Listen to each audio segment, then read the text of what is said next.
ملك ريكار في المراجعة السابقة آه، وصفت لنا كيف اعتقلت وأنت على مقربة من الباكستان أو على وشك أن تدخل الباكستان. مكثت في السجن 100 يوم. كيف كانت أوضاع السجن؟ أنا سجنت اعتقلت في باكستان نفسها، في مدينة اسمها تربت، في تربة مكران في بلوچستان. اعتقلت هناك، ولكن من الغريب أنني كنت مهيأ بطاقة طائرة لي ولزوجتي. هي اسمها فاطمة الزهراء وأنا اسمي فاتح محمد أمين. يعني أسماء مستعارة. نعم، ولكن أنا لما دخلت باكستان كان عندي اسم فاتح محمد أميري. فأنا فوجئت لما أخذوني الشرطة، أخذونا وودونا إلى التحقيق، قالوا أنت ما اسمك؟ تحيرت في أن أذكر اسما، قلت اسمي فاتح. قال لا، ليس فاتح، طوله هكذا متر، أنت اسمك فاتح محمد أمين محمد فاتح أميري كذا، ذكر مجموعة من الأسماء. فقلت على أي حال هو فاتح هو الاسم، وهذا بالبقية لقب شعري. والمهم دبرناه وأرسلوني إلى السجن، وزوجتي إلى بيت الشيخ عبد الحق زامراني، جزاهم الله خير، ناس طيبين من الجماعة الإسلامية.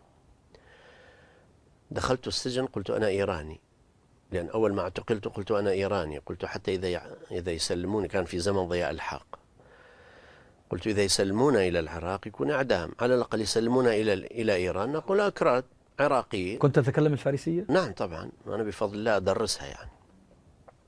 فقلت إيراني، أخذونا إلى شعبة الإيرانيين، إلى زنازين الإيرانيين، والإيرانيين بعدها سألوني أنت منين، أنت من كذا، في كان بلوچ وفرس شيعة وألوان وأشكال.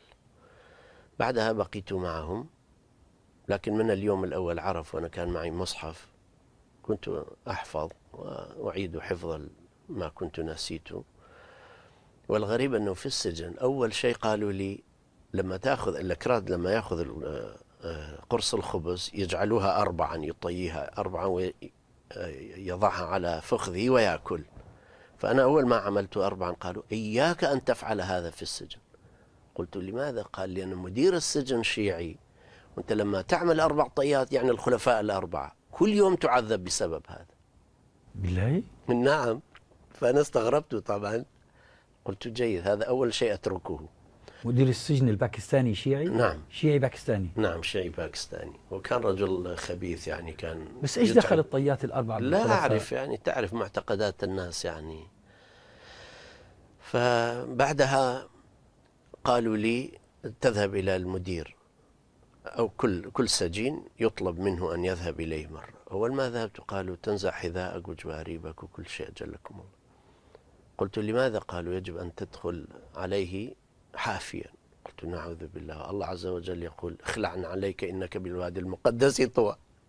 يعني لماذا نخلع علينا ونحن في السجن؟ فأنا أيضا عندنا أخذته وربطت الشريط ووضعته على كتفي. كل ما حاول قلت والله أنا أيضا ما أنزلها، دخلت عليه وأنا هكذا. فقال انزعها على كتفي، قلت لا انزعها. المهم أخذت ضرب على هذا بسبب هذا. عدت وأخذت القرآن وكنت أحفظ، كل ما قالوا لي أصدروا أمرا قلت لا أنفذه. فكنت متمردا؟ متمردا، وآخذ قرآني، وعلى كل تمرد آخذ ضربة، لكن مصر عليه. وهم طبعا كانوا أيضا يستحون من المصحف من القرآن، كانوا يستغربون. بعدها طبعا تركوني وقالوا ما يتكلم مع أحد، يعني ليس عقابا وإنما لا يسيء إليه أحد، لا الشرطة ولا السجانين ولا أحد. لأن بعدها جاءتني وساطات من الجماعة الإسلامية، من الدكتور عبد الله عزام الله يرحمه، من الإخوان العراقيين، سني إيراني جاء لمقابلتي، ثم من يونايتد نيشن وناس كثيرون. فبعدها قالوا لا، إذن الرجل يعني له من يكون في الخارج يناصره. بعدها أنا بقيت أهتم فقط بالقراءة، كان يأتوا لي بكتب. بعدها المدير أصدر أمرا، قال كل متعلم يعطي دروسا في التعليم الكبار لمن لا يعرف. فأصبحت مدرسا. مدرسا للألف باء تاء ثاء. المهم بقينا هكذا فترة. المهم 100 يوم. طبعا أنا ما كنت آكل فلفل في حياتي والطعام الباكستاني كله فلفل، وفي السجن مشكلة. شوربة من البوتيتا بطاطا ما فيها قطع إلا قطعتين، الكل يتقاتل علي في السجن. فبعدها سبحان الله قل وزني 13 كيلو. كنت أقوم ما كنت أبصر، أمسك الجدار صرت هزيل. نعم، ولكن بفضل الله بقيت 100 يوم وبعدها خرجت. إذا هم اعتقلوك في البداية كانوا يشتبهون بك أو لأن أحدا لم يعرفك؟ لا، هو المشكلة أنه واحد قال فلسطيني، فأنا اعتقلت طبعا لأنه في البداية شكوا فيه. ظنوك فلسطينيا؟ نعم، في البداية لما سألوني ونحن نريد أن نركب القطار الطائرة، فسألوني قالوا أنت من أين؟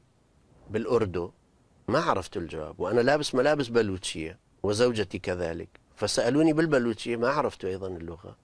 فعرفوا أنك مش بلوشي؟ نعم، فتكلموا بالعربي جاوبت بالعربي. تعرف كثير من البلوش يعملوا في الخليج، فسألوني بالعربي جاوبت بالعربي. واحد قال فلسطيني وجاي من إيران.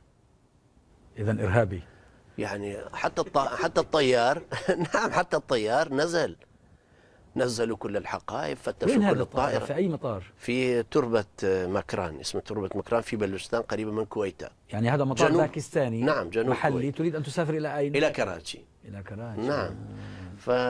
يعني في المطار صار الاعتقال؟ نعم.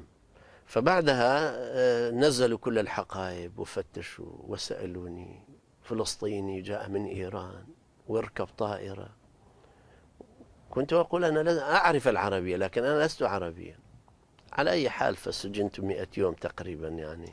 إذا بعدين انتهى بك المطاف إلى كراتشي. نعم. وأقمت فيها.